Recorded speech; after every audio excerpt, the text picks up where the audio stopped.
ನಮಸ್ಕಾರ ಅಮೋಘ ನ್ಯೂಸ್ಗೆ ಸ್ವಾಗತ. ನಾನು ಸ್ಮಿತಾ. ಶಿಡ್ಲಘಟ್ಟ ನಗರದ ಪೊಲೀಸ್ ಠಾಣೆಯಲ್ಲಿ ಸರ್ಕಲ್ ಇನ್ಸ್ಪೆಕ್ಟರ್ ಎಂ ಶ್ರೀನಿವಾಸ್ ನೇತೃತ್ವದಲ್ಲಿ ಶಾಂತಿ ಸಭೆ ನಡೆಸಲಾಯಿತು. ಶಿಡ್ಲಘಟ್ಟದಲ್ಲಿ ಮೇ 25ರಂದು ನಡೆಯಲಿರುವ ಶ್ರೀರಾಮ ಶೋಭಾಯಾತ್ರೆ ಶಾಂತಿಯುತವಾಗಿ ಸಾಮರಸ್ಯದಿಂದ ಭಾಗವಹಿಸಿ ಕಾರ್ಯಕ್ರಮ ನಡೆಸಬೇಕು. ಕಾನೂನು ಸುವ್ಯವಸ್ಥೆ ಶಾಂತಿಯನ್ನು ಕಾಪಾಡಬೇಕು. ಪೊಲೀಸರು ಯಾರ ಮೇಲೂ ವೈಯಕ್ತಿಕ ದ್ವೇಷ ಸಾಧಿಸುವುದಿಲ್ಲ. ಸಂದರ್ಭ ಸನ್ನಿವೇಶದಲ್ಲಿ ಕೋಪ ಬರುತ್ತದೆ ಹೊರತು ಯಾರಿಗೂ ತೊಂದರೆ ಕೊಡಬೇಕೆಂಬ ಉದ್ದೇಶ ಇರುವುದಿಲ್ಲ. ಶ್ರೀರಾಮ ಶೋಭಾಯಾತ್ರೆ ಸಂದರ್ಭದಲ್ಲಿ ನಗರದ ಪ್ರಮುಖ ರಸ್ತೆಗಳಲ್ಲಿ ವಾಹನ ದಟ್ಟಣೆ ಉಂಟಾಗದಂತೆ ಕ್ರಮ ವಹಿಸಬೇಕು ಮತ್ತು ಯಾವುದೇ ರೀತಿಯ ಅಹಿತಕರ ಘಟನೆಗಳು ನಡೆಯದಂತೆ ಕಟ್ಟುನಿಟ್ಟಿನ ಕ್ರಮ ವಹಿಸಲಾಗುವುದು. ಪೊಲೀಸರಿಗೆ ಕೈ ಜೋಡಿಸಬೇಕಿದೆ ಅಂತ ತಿಳಿಸಿದರು. ಇನ್ನು ಇದೇ ಸಂದರ್ಭದಲ್ಲಿ sub inspector M Venugopal, BJP ಮುಖಂಡರಾದ ಸಿಕಲ್ ಆನಂದಗೌಡ, ನಗರಸಭೆ ನಾರಾಯಣಸ್ವಾಮಿ, ಕಂಬದಹಳ್ಳಿ ಸುರೇಂದ್ರಗೌಡ, ದಲಿತ ಸಂಘರ್ಷ ಸಮಿತಿಯ ಮುಖಂಡರು ಇತರರು ಭಾಗಿಯಾಗಿದ್ದರು. ಕೋಟಹಳ್ಳಿ ಅನಿಲ್ ಕುಮಾರ್, ಅಮೋಘ್ ಟಿವಿ, ಶಿಡ್ಲಘಟ್ಟ. ನಾವು ತಾಲೂಕಿನಾದ್ಯಂತ ಶಿಡ್ಲಘಟ್ಟ ತಾಲೂಕಿನೆಲ್ಲ ವ್ಯಾಪಾರ ವ್ಯವಹಾರಗಳೆಲ್ಲ ಮಾಡ್ಕೊಳ್ತೀವಿ. ಪ್ರತಿಯೊಂದು ನಿಮ್ಮಲ್ಲಿ ವ್ಯವಹಾರಗಳಿರ್ತವೆ. ಅದೇ ಥರ ವ್ಯವಹಾರ ಮಾಡ್ಕೊಂಡು ಹೋಗಿ ಪೊಲೀಸರ ಜೊತೆ ಕೈ ಜೋಡಿಸ್ಬೇಕಾಗುತ್ತೆ. ನಾವು ಕೂಡ ನಿಮ್ಮ ಜೊತೆ ಇರ್ತೀವಿ. ಏನು ಕಾರ್ಯಕ್ರಮಗಳು ಸ್ಟಾರ್ಟ್ ಮಾಡ್ಕೊತೀವಿ ಅದನ್ನು ನೀಟಾಗಿ, ಯಾಕಂದರೆ ಈ ರೋಡು ಡಬಲ್ ರೋಡ್ ಆಗುತ್ತೆ.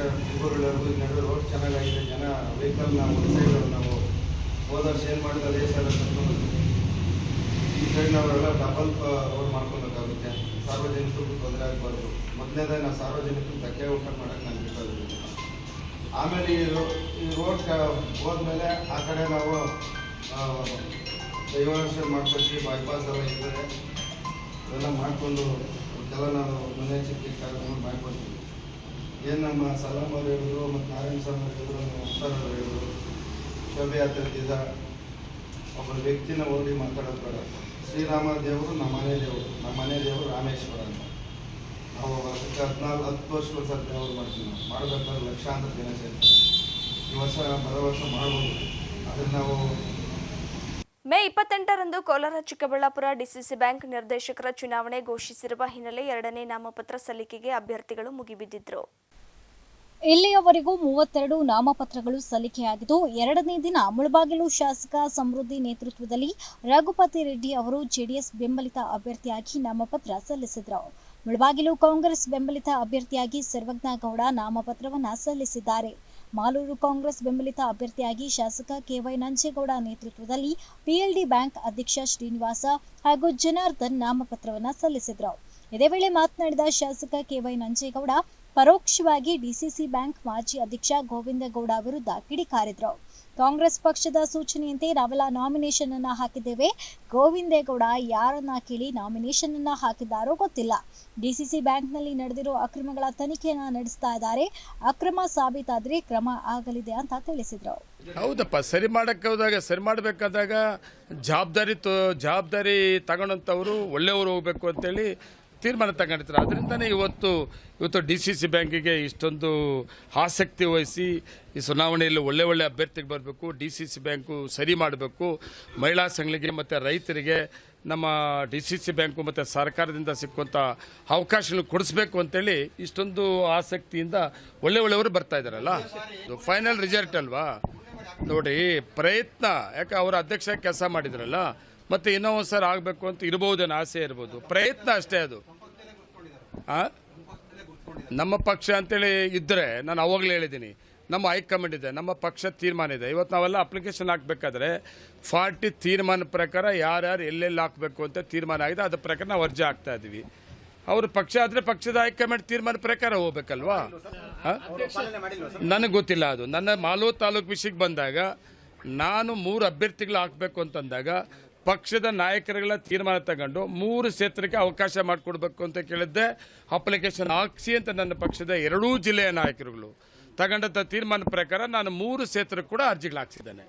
ಸ್ವಾಗತ ಮಾಡ್ತೀವಿ. ನಮ್ಮ ಪಕ್ಷದವರು ಅವರೇನಾದರೂ KMF ಅಧ್ಯಕ್ಷ ಆಗಬೇಕು ಅಂತೇಳಿ ಅವ್ರ ಆಸೆ ಇಟ್ಕೊಂಡಿದ್ರೆ, ಅದ್ರ ಜೊತೆಗೆ ನಮ್ಮ ಕಾಂಗ್ರೆಸ್ ಹೈಕಮಾಂಡ್ ತೀರ್ಮಾನ ಮಾಡಿದರೆ ಏನಪ್ಪ, ನಾನು ಹರ್ಷವರ್ಧನ್, ಅಮೋಘ್ ಟಿವಿ, ಕೋಲಾರ.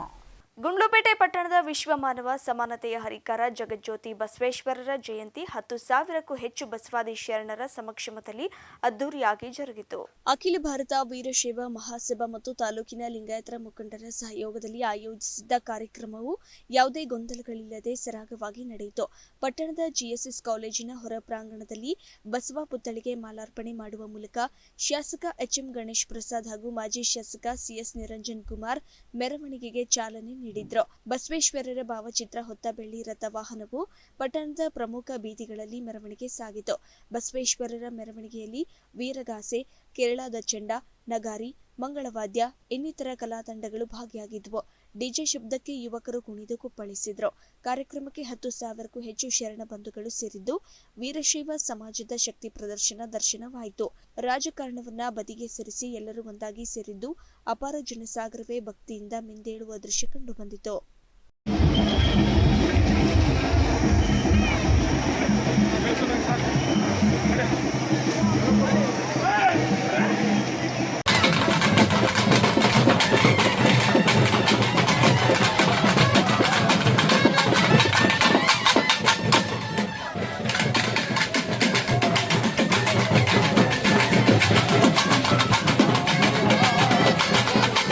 ಗುಬ್ಬಿ ಪಟ್ಟಣದ ಅಭಿವೃದ್ಧಿಗೆ ಹಾಗೂ ಸ್ವಚ್ಛತೆಗೆ ಹೆಚ್ಚಿನ ಆದ್ಯತೆಯನ್ನ ನೀಡಿ ಕೆಲಸ ಮಾಡಬೇಕು ಅಂತ ನೂತನ ಪಟ್ಟಣ ಪಂಚಾಯಿತಿ ಅಧ್ಯಕ್ಷ ಹಾಗೂ ಉಪಾಧ್ಯಕ್ಷರಿಗೆ ಶಾಸಕ ಶ್ರೀನಿವಾಸ್ ಸಲಹೆ ನೀಡಿದ್ದಾರೆ. ಪಟ್ಟಣ ಪಂಚಾಯಿತಿಯ ಅಧ್ಯಕ್ಷ ಮತ್ತು ಉಪಾಧ್ಯಕ್ಷರ ಪದಗ್ರಹಣ ಕಾರ್ಯಕ್ರಮದಲ್ಲಿ ಭಾಗಿಯಾಗಿ ಮಾತನಾಡಿದ ಅವರು, ಯುಜಿಡಿ ಕಾಮಗಾರಿ ನಡೆಯುತ್ತಿದ್ದು ಅದರ ಕೆಲಸ ಕಾರ್ಯವನ್ನು ಬೇಗನೆ ಮುಗಿಸಿ ಪಟ್ಟಣದ ಜನರಿಗೆ ಅನುಕೂಲ ಮಾಡಿಕೊಡಬೇಕು ಮತ್ತು ಎಲ್ಲಾ ಸದಸ್ಯರು ಒಟ್ಟುಗೂಡಿ ಯಾವುದೇ ಭಿನ್ನಾಭಿಪ್ರಾಯವಿಲ್ಲದೆ ಅಧ್ಯಕ್ಷ ಉಪಾಧ್ಯಕ್ಷರು ಚುನಾವಣೆ ಅವಿರೋಧವಾಗಿ ನಡೆಸಿ ಅಭಿವೃದ್ಧಿಯತ್ತ ಚಿಂತನೆಯನ್ನ ಮಾಡುತ್ತಿರುವುದು ನಿಜಕ್ಕೂ ಉತ್ತಮ ಬೆಳವಣಿಗೆ ಎಂದರು.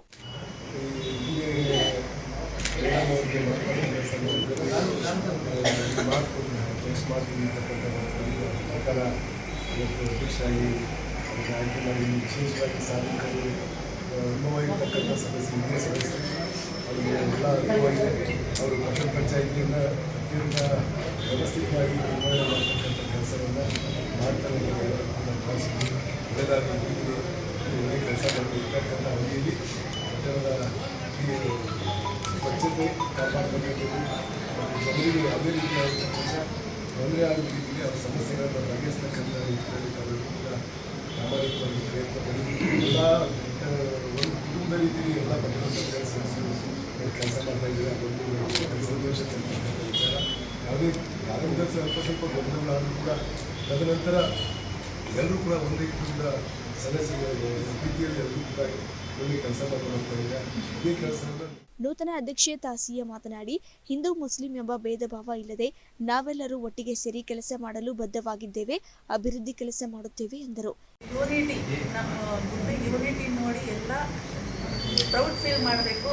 ಹಿಂದೂ ಮುಸ್ಲಿಂ ಏನು ಇದಿಲ್ಲ, ಇದರಲ್ಲಿ ನಾವು ಒಟ್ಟಾಗಿ ಹೃದಯ ತುಂಬ ಇದು ಮಾಡಿ ನಾವು ಕೆಲಸ ಮಾಡಿ ತೋರಿಸ್ತೀವಿ ಅಂತ ನನಗೆ. ಇನ್ನು ಈ ಸಂದರ್ಭದಲ್ಲಿ ಮಾಜಿ ಜಿಲ್ಲಾ ಪಂಚಾಯಿತಿ ಸದಸ್ಯ ಜಗನ್ನಾಥ್, ಮುಖಂಡ ಜಿಎನ್ ಬೆಟ್ಟಸ್ವಾಮಿ, ಪಟ್ಟಣ ಪಂಚಾಯಿತಿಯ ಎಲ್ಲಾ ಸದಸ್ಯರು ಮುಖಂಡರು ಭಾಗಿಯಾಗಿದ್ದರು. ಯೋಧನ ಶವ ಸಂಸ್ಕಾರಕ್ಕೆ ಜಾಗ ಕೇಳಿದ ಗ್ರಾಮಸ್ಥರ ಮೇಲೆ ಪೊಲೀಸರು ಲಾಠಿ ಬೀಸಿರುವ ಘಟನೆ ಬೈಲಹೊಂಗಲ ತಾಲೂಕಿನ ಮುರುಗೋಡ ಗ್ರಾಮದಲ್ಲಿ ನಡೆದಿದೆ. ಕಳೆದ 3 ತಿಂಗಳ ಹಿಂದೆ ಯೋಧ ವಿಷ್ಣು ಕಾರಜೋಳ ಅನಾರೋಗ್ಯದಿಂದ ಆಸ್ಪತ್ರೆಯಲ್ಲಿ ಚಿಕಿತ್ಸೆ ಪಡೆಯುತ್ತಿದ್ದರು. ದೆಹಲಿಯ ಸೇನಾ ಆಸ್ಪತ್ರೆಯಲ್ಲಿ ದಾಖಲಿಸಿ ಚಿಕಿತ್ಸೆ ನೀಡಲಾಗಿತ್ತು. ಚಿಕಿತ್ಸೆ ಫಲಕಾರಿಯಾಗದೆ ಯೋಧ ವಿಷ್ಣು ಮೃತಪಟ್ಟಿದ್ರು. ಪಾರ್ಥಿವ ಶರೀರವನ್ನ ಸ್ವಗ್ರಾಮಕ್ಕೆ ತಂದು ಅಂತ್ಯ ಸಂಸ್ಕಾರ ನೆರವೇರಿಸಲು ಗ್ರಾಮಸ್ಥರು ಸರ್ಕಾರಿ ಜಾಗ ನೀಡುವಂತೆ ಕೇಳಿದ್ರು. ಆದರೆ ಪಿಡಿಒ ಸಾರ್ವಜನಿಕರ ಮನವಿ ನಿರಾಕರಿಸಿ ಸರ್ಕಾರಿ ಜಾಗ ನೀಡಲು ಸಾಧ್ಯವಿಲ್ಲ, ಬೇಕಿದ್ದರೆ ಸಾರ್ವಜನಿಕ ಸ್ಮಶಾನ ಬಳಸುವಂತೆ ಹೇಳಿದ್ದಕ್ಕೆ ಸಿಟ್ಟಿಗೆದ್ದ ಗ್ರಾಮಸ್ಥರು ಪ್ರತಿಭಟನೆ ಮಾಡಿದ್ರು. ಈ ಸಂದರ್ಭದಲ್ಲಿ ಪ್ರತಿಭಟನಾಕಾರರ ಮೇಲೆ ಪೊಲೀಸರು ಲಾಠಿ ಬೀಸಿರುವ ಅಮಾನವೀಯ ಘಟನೆ ನಡೆದಿದೆ.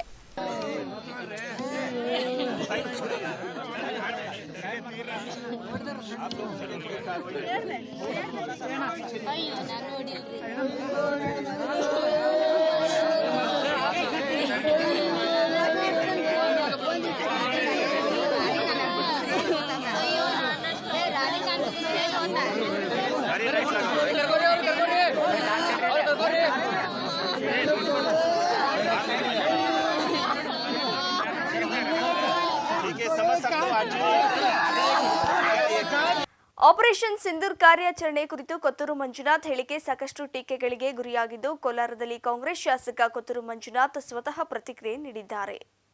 ಕ್ಷಮೆಯಾಚನೆ ಮಾಡುವ ಕುರಿತು ಯಾರ್ಯಾರು ಏನೇನು ಹೇಳಿದ್ದಾರೋ ನೋಡಿ ಮಾತಾಡ್ತೀನಿ. ನಾನು ಇರೋದನ್ನೇ ಮಾತಾಡ್ತೀನಿ. ಅದೇ ನನ್ನ ಹವ್ಯಾಸ. ನಾನು ಯಾರಿಂದಲೂ ಜೀವನ ಮಾಡ್ತಿಲ್ಲ. ಆಪರೇಷನ್ ಸಿಂಧೂರ್ ಕುರಿತು ಹೇಳಿಕೆಯಿಂದ ನನಗೇನು ಮುಜುಗರ ಆಗಿಲ್ಲ. ಯುದ್ಧ ವಿಮಾನ ಕುರಿತು ರಾಹುಲ್ ಗಾಂಧಿ ಏನು ಟ್ವೀಟ್ ಮಾಡಿದ್ದಾರೋ ಗಮನಿಸಿ ಪ್ರತಿಕ್ರಿಯೆ ನೀಡುವೆ ಎಂದು ಕೋಲಾರ ಡಿಸಿ ಕಚೇರಿ ಬಳಿ ಪ್ರತಿಕ್ರಿಯೆ ನೀಡಿದ್ದಾರೆ.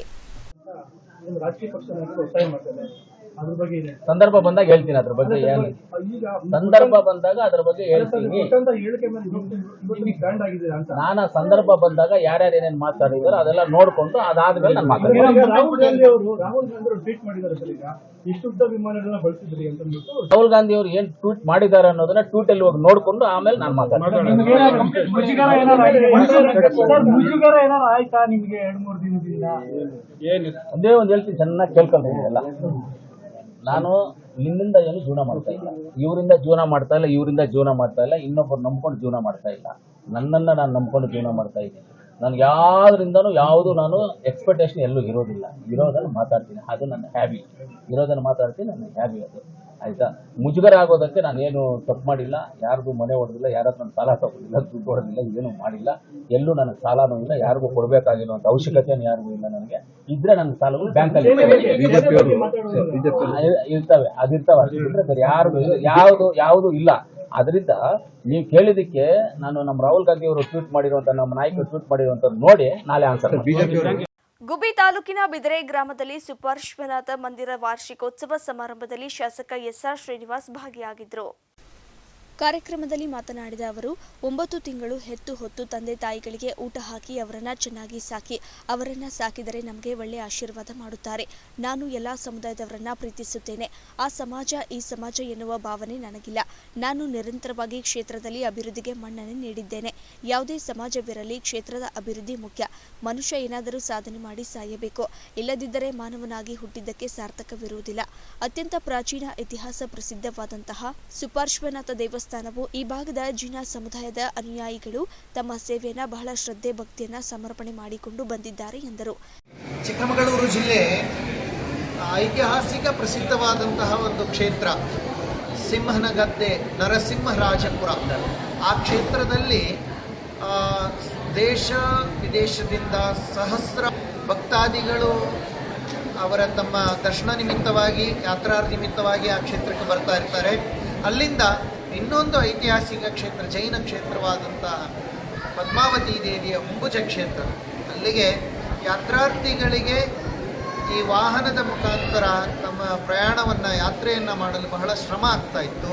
ಅದಕ್ಕೆ ಕಳೆದ 2021-22ರಲ್ಲಿ ಮನವಿಯನ್ನು ಸಲ್ಲಿಸಿದ್ರು. ಈಗ ನಮ್ಮ ಗುಬ್ಬಿ ಶಾಸಕರಾದಂತಹ ವಾಸಣ್ಣನವರಿಗೆ ಆ ಒಂದು ಮನವಿಯನ್ನು ಸಲ್ಲಿಸಲಾಗಿ ಅವರು ಬಹಳ ಹರ್ಷದಿಂದ, ಸಂತೋಷದಿಂದ ಸ್ಪಂದಿಸ್ತಾ ಇದ್ದಾರೆ. ಅವರ ಒಂದು ಸ್ಪಂದನೆಗೆ ಅಭಿನಂದನೆಗಳನ್ನು ತಿಳಿಸ್ತೇವೆ. ಎಲ್ಲ ಜೈನ ಧರ್ಮ ಮಾತ್ರವಲ್ಲದೆ ಆ ಭಾಗದ ಪ್ರತಿಯೊಬ್ಬರಿಗೂ, ಶಾಲಾ ಕಾಲೇಜಿನವರು ಮತ್ತು ಸಮಸ್ತ ಗ್ರಾಮಸ್ಥರಿಗೆ ಅದು ಅನುಕೂಲವಾಗ್ತಕ್ಕಂತಹ ಒಂದು ಮಾರ್ಗ KSRTC ಬಸ್ನವರು ಅದನ್ನು ಕಲ್ಪಿಸ್ಕೊಡ್ತಾರೆ ಅನ್ನೋ ಭರವಸೆಯಲ್ಲಿ ನಮ್ಮ ಶಾಸಕರ ಮಾತನ್ನು ಕೊಟ್ಟಿದ್ದಾರೆ. ಮುಂದಿನ ದಿನಗಳಲ್ಲಿ ಅದರ ಬಗ್ಗೆ ಇನ್ನು ಈ ಸಂದರ್ಭದಲ್ಲಿ ಅಧ್ಯಕ್ಷ ಮಾಣಿಕ್ಯ ರಾಜು, ಕಾರ್ಯದರ್ಶಿ ತೇಜು, ಸುಮತಿ ಕುಮಾರ್ ಇತರರು ಭಾಗಿಯಾಗಿದ್ದರು. ದೇವಾಲಯಗಳ ನಗರಿ ಎಂದೇ ಪ್ರಸಿದ್ಧವಾದ ದೇವನಹಳ್ಳಿ ತಾಲೂಕು ವಿಜಯಪುರ ಪಟ್ಟಣದಲ್ಲಿ ಗಂಗಾದೇವಿ ಜಾತ್ರಾ ಮಹೋತ್ಸವ ಅದ್ದೂರಿಯಾಗಿ ನಡೆದಿದೆ. ಗಂಗಾತಾಯಿ ಜಾತ್ರಾ ಕಮಿಟಿ ಕಾರ್ಯದರ್ಶಿ ರುದ್ರಮೂರ್ತಿ ಮಾತನಾಡಿ, ಪಟ್ಟಣದ ಗಂಗಾತಾಯಿ, ಅಣ್ಣಮ್ಮ ತಾಯಿ, ರೇಣುಕಾ ಯಲ್ಲಮ್ಮ ತಾಯಿ, ಸಪ್ಪಲಮ್ಮ ತಾಯಿ, ದುರ್ಗಾ ಪರಮೇಶ್ವರಿ, ಸತ್ಯಮ್ಮ ಇನ್ನೂ ಹಲವು ದೇವಾಲಯಗಳಲ್ಲಿ ವಿಶೇಷ ಅಲಂಕಾರ ಮಾಡಿ ಜಾತ್ರಾ ಮಹೋತ್ಸವಕ್ಕೆ ಕಳೆ ತಂದಿದೆ. ಜಾತ್ರಾ ಮಹೋತ್ಸವದಲ್ಲಿ 20,000ಕ್ಕೂ ಹೆಚ್ಚು ಭಕ್ತಾದಿಗಳು ಅಮ್ಮನವರ ದರ್ಶನ ಪಡೆದಿದ್ದಾರೆ. 9 ದಿನಗಳ ಕಾಲ ಜಾತ್ರಾ ಮಹೋತ್ಸವದ ಕಾರ್ಯಕ್ರಮ ನಾಳೆ ಕೊನೆಗೊಳ್ಳಲಿದೆ ಅಂತ ತಿಳಿಸಿದರು. 55ನೇ ವರ್ಷದ ಜಾತ್ರಾ ಮಹೋತ್ಸವ ಇದು. 55 ವರ್ಷಗಳಿಂದ ನಡ್ಕೊಂಡ್ಬರ್ತಾ ಇರತಕ್ಕಂಥ ಜಾತ್ರೆ ಈ ವರ್ಷ ಸಹ ಬಹಳ ಶ್ರದ್ಧಾ ಭಕ್ತಿಯಿಂದ, ವಿಜೃಂಭಣೆಯಿಂದ, ಭಕ್ತಿಪೂರ್ವಕವಾಗಿ ದಿನಾಂಕ 13/5/2025ರಿಂದ ಪ್ರಾರಂಭ ಆಗಿದೆ. ಸಾಟಿರ್ತಕ್ಕಂಥ ಕಾರ್ಯಕ್ರಮ ಕಳೆದ ಮಂಗಳವಾರ ಆದಂತಹದ್ದು. ತದನಂತರ ಸೋಮವಾರ 19/5/2025ರಂದು ಜಲಗಂಗಮ್ಮನವರು ತರ್ತಕ್ಕಂಥದ್ದು ನಿನ್ನೆ ಬೆಳಗ್ಗೆ ಸೂರ್ಯೋದಯಕ್ಕೆ ಮುಂಚೆ ಹೊರಟು 7:30 ಗಂಟೆ ಒಳಗಡೆ ದೇವಾಲಯದಲ್ಲಿ ಬಂದು ಪ್ರತಿಷ್ಠಾಪಿಸಿದ್ದೇವೆ. ತದನಂತರ ಬಳೆ ಮಲ್ಲ ಅವರನ್ನು ತೆಗೆದುಕೊಂಡ್ಬಂದು ಗಂಗಾ ತಾಯಿಯವರಿಗೆ ಬಳೆ ತೋರಿಸತಕ್ಕಂಥ ಒಂದು ಶಾಸ್ತ್ರ ಸಹ ನಿನ್ನೆ ಮುಗಿದಿದೆ. ಈ ದಿನ ಬೆಳಗ್ಗೆ ಸುಮಾರು 5 ಗಂಟೆಯಿಂದ ಪ್ರಾರಂಭ ಆಗಿರ್ತಕ್ಕಂಥ ಸರ್ವ ಜನಾಂಗದ ಒಂದು ಜಾತ್ರಾ ಮಹೋತ್ಸವ ಇದು. ವಿಜಯಪುರದಲ್ಲಿ ಒಂದು ವಿಶೇಷ ಏನು ಅಂತ ಹೇಳಿದ್ರೆ, ವಿಜಯಪುರದ ಗಂಗಾ ತಾಯಿ ಜಾತ್ರೆ ನಡೆಸ್ತಕ್ಕಂಥ ದಿವಸವೇ ವಿಜಯಪುರದ ಎಲ್ಲ ಶಕ್ತಿ ಮಾತೆಗಳ ಹೆಣ್ಣು ದೇವರುಗಳ ಜಾತ್ರಾ ಮಹೋತ್ಸವ ನಡೆಸ್ಕೊಂಡ್ ಬರ್ತಾ ಇರ್ತಕ್ಕಂಥದ್ದು ಬಹಳ ವಿಶೇಷವಾದ ಒಂದು ಸಂಗತ. ಇದು 55 ವರ್ಷಗಳಿಂದ ಇದೇ ರೀತಿ ನಡ್ಕೊಂಡ್ ಬಂದಿದೆ. ಈ ಒಂದು ಕಾರ್ಯಕ್ರಮದಲ್ಲಿ ಸಾವಿರಾರು ಜನಗಳು ಈಗಾಗಲೇ ಭಾಗವಹಿಸಿದ್ದಾರೆ. ನನಗೆ ತಿಳಿದ ಮಟ್ಟಿಗೆ ಬೆಳಗ್ಗೆ ನಾನು ಸುಮಾರು 6 ಗಂಟೆಯಿಂದ ಇಲ್ಲಿದ್ದೇನೆ. ಸುಮಾರು 20,000 ಜನಗಳು ಇಲ್ಲಿವರೆಗೂ ಬಂದು ಹೋಗಿರ್ಬೋದು. ತಾಯಿಯ ಒಂದು ದರ್ಶನವನ್ನು ಪಡೆದು ತಾಯಿಯ ಆಶೀರ್ವಾದಕ್ಕೆ ಕೃಪಾ ಪಡೆದಿದ್ದಾರೆ. ತದನಂತರ ಇನ್ನೂ ಇರ್ತಕ್ಕಂಥದ್ದು ರಾತ್ರಿ ಸುಮಾರು 9 ಗಂಟೆವರೆಗೂ ಈ ಒಂದು ಜಾತ್ರಾ ಮಹೋತ್ಸವ ಕಾರ್ಯ ನಡೆಯುತ್ತೆ. ಇದರಲ್ಲಿ ಇನ್ನೂ ಒಂದು 20,000 ಜನ ಭಾಗವಹಿಸಬಹುದು ಅಂತ ನಮ್ಮ ಒಂದು ನಿರೀಕ್ಷೆ ಇದೆ. ಇನ್ನು ಈ ಸಂದರ್ಭದಲ್ಲಿ ಬಿಜೆಪಿ ಜಿಲ್ಲಾ ಪ್ರಧಾನ ಕಾರ್ಯದರ್ಶಿ ರವಿಕುಮಾರ್, ತಾಲೂಕು ಅಧ್ಯಕ್ಷ ಅಂಬರೀಶ್ ಗೌಡ, ಮುಖಂಡರಾದ ಮುನಿಯಪ್ಪ, ನಾರಾಯಣಸ್ವಾಮಿ, ಕಮಿಟಿಯ ಸದಸ್ಯರು ಹಾಗೂ ಗಂಗಾ ಮತಸ್ಥರ ಸಂಘದ ಅಧ್ಯಕ್ಷ ಉಪೇಂದ್ರ ಇತರರು ಇದ್ದರು. ಅಕ್ಷಯ್ ಬಿ, ಅಮೋಕ್ ಟಿವಿ, ದೇವನಹಳ್ಳಿ. ರಾಜ್ಯ ಕಾಂಗ್ರೆಸ್ ಸರ್ಕಾರ ನಕಲಿ ಸರ್ಕಾರ, ಸಿಎಂ ಸಿದ್ದರಾಮಯ್ಯ ನಕಲಿ ಸಿಎಂ ಎಂದು ಕೋಲಾರದಲ್ಲಿ ಮಾಜಿ ಸಂಸದ ಎಸ್ ಮುನಿಸ್ವಾಮಿ ಟೀಕಿಸಿದ್ದಾರೆ. ಸರ್ಕಾರದ ಸಾಧನಾ ಸಮಾವೇಶ ಹಿನ್ನೆಲೆ ಕೋಲಾರ ಜಿಲ್ಲಾ ಬಿಜೆಪಿ ನಾಯಕರು ರಾಜ್ಯ ಸರ್ಕಾರದ 2 ವರ್ಷದ ಸಾಧನಾ ಸಮಾವೇಶ ವಿರುದ್ಧ ವಾಗ್ದಾಳಿ ನಡೆಸಿದರು. ಕೋಲಾರ ಪತ್ರಕರ್ತರ ಭವನದಲ್ಲಿ ಪತ್ರಿಕಾಗೋಷ್ಠಿ ನಡೆಸಿ ಮಾತನಾಡಿದ ಜಿಲ್ಲಾ ಬಿಜೆಪಿ ನಾಯಕರು ರಾಜ್ಯದ ಲೂಟಿ ಕಾಂಗ್ರೆಸ್ ಸರ್ಕಾರದ ಡ್ಯೂಟಿಯನ್ನು ಟೀಕಿಸಿದರು. ಇದೇ ವೇಳೆ ಮಾತನಾಡಿದ ಮಾಜಿ ಸಂಸದ ಎಸ್ ಮುನಿಸ್ವಾಮಿ 2 ವರ್ಷದಲ್ಲಿ ಸರ್ಕಾರದ ಸಾಧನೆ ಶೂನ್ಯವಾಗಿದೆ, ಸರ್ಕಾರದ ಖಜಾನೆ ಖಾಲಿಯಾಗಿದೆ, ಇದೊಂದು ನಕಲಿ ಸರ್ಕಾರ ಅಂತ ವಾಗ್ದಾಳಿಯನ್ನ ನಡೆಸಿದರು. ಇನ್ನು ಆಪರೇಷನ್ ಸಿಂಧೂರ್ ಕಾರ್ಯಾಚರಣೆ ಬೂಟಾಟಿಕೆ ಎಂದಿದ್ದ ಕೋಲಾರ ಶಾಸಕ ಕೊತ್ತೂರು ಮಂಜುನಾಥ್ ವಿರುದ್ಧ ಎಸ್ ಮುನಿಸ್ವಾಮಿ ಕಿಡಿಕಾರಿದ್ರು. ದೇಶದ ವಿರುದ್ಧವಾಗಿ ಮಾತನಾಡುವುದು ದೇಶದಲ್ಲೇ ಇರಲು ನಾಲಾಯಕ ಅಂತ ಗುಡುಗಿದ್ರು. ಹರ್ಷವರ್ಧನ್, ಅಮೋಕ್ ಟಿವಿ, ಕೋಲಾರ. ಕೊತ್ತೂರು ಮಂಜುನಾಥ್ ಅವರಾಗಿರ್ಬೋದು, ಪ್ರಿಯಾಂಕ್ ಖರ್ಗೆ ಅವರು ಇರ್ಬೋದು, ರಾಮಲಿಂಗಾರೆಡ್ಡಿ ಅವರು ಇರ್ಬೋದು, ಜಮೀರ್ ಅಹಮದ್ ಇರ್ಬೋದು, ನಜೀರ್ ಅಹಮದ್ ಇರ್ಬೋದು, ಸಿದ್ದರಾಮಯ್ಯನವರು ಇರ್ಬೋದು, ಯಾರೇ ದೇಶದ ವಿರುದ್ಧವಾಗಿ ಮಾತಾಡಿದರೆ, ನಮ್ಮ ಸೈನಿಕರನ್ನ ಡೌಟ್ ಪಟ್ಟರೆ ಅವರು ಈ ದೇಶದಲ್ಲಿ ಇರೋದಕ್ಕೆ ನಾಲಾಯಕು.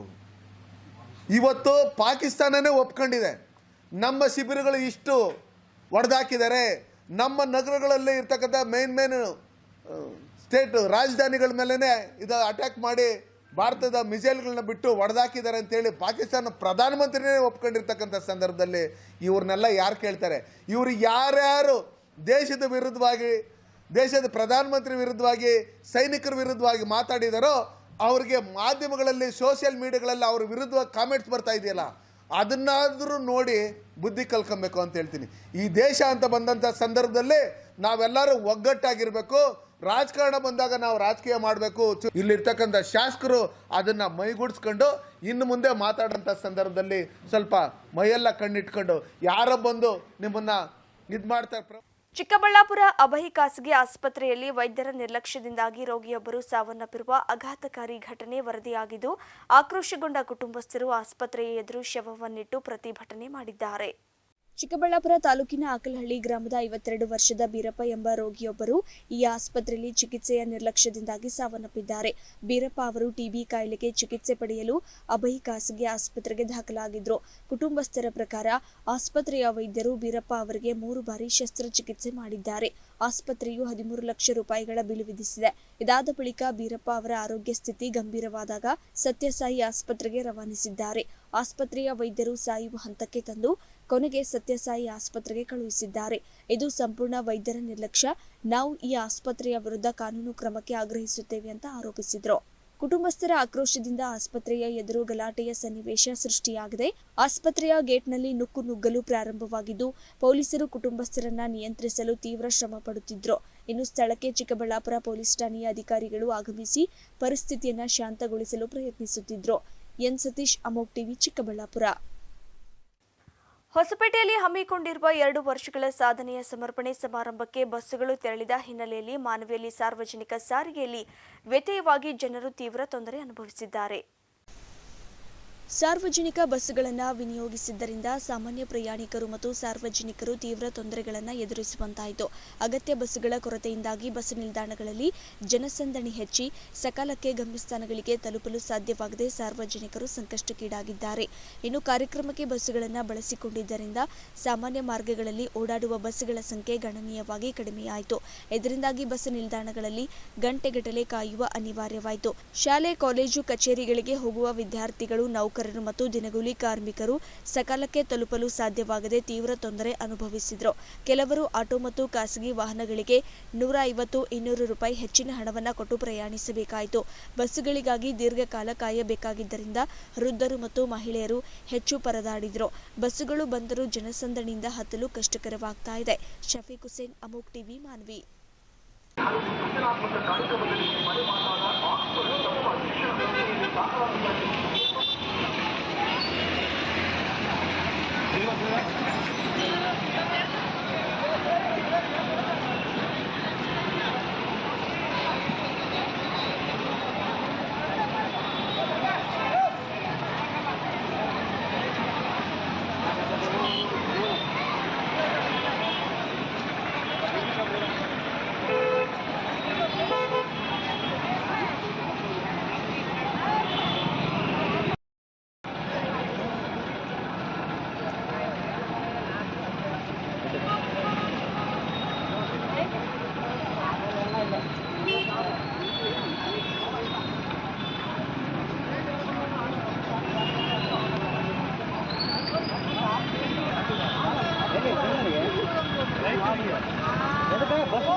ಎಷ್ಟಂತ 150 ರೂಪಾಯಿ ರಾಯಚೂರಿಗೆ.